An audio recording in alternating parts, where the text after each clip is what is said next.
રાજકોટમાં દિલ્હીની જેમ પ્રદૂષણ ચરમસીમા પર પહોંચ્યું છે। રાજકોટમાં એર ક્વોલિટી ઇન્ડેક્સ પહોંચ્યો છે 340 પર।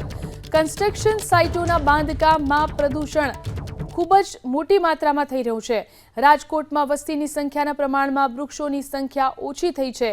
રાજકોટના શહેરીજનો શ્વાસ નહીં ઝેરી હવા લઈ રહ્યા હોય તે પ્રકારની સ્થિતિ છે। પ્રદૂષણ અતિ ગંભીર શ્રેણીમાં પહોંચતા રાજકોટ મનપા સતર્ક બન્યું। શહેરમાં કેટલા વૃક્ષો છે, કેટલા વૃક્ષોની જરૂર છે તેની મનપા ગણતરી કરશે। વૃક્ષોનું આયુષ્ય અને જાળવણી માટે જીઓ ટેગિંગ પણ કરવામાં આવશે। આવનારા દિવસોમાં વૃક્ષારોપણ, ઈવી વાહનની સંખ્યા વધારવાના પણ પ્રયાસ કરવામાં આવશે।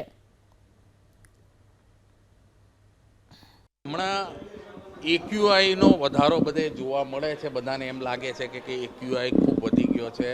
પ્રદૂષણ, હવાનું પ્રદૂષણ ખૂબ વધારા પર છે।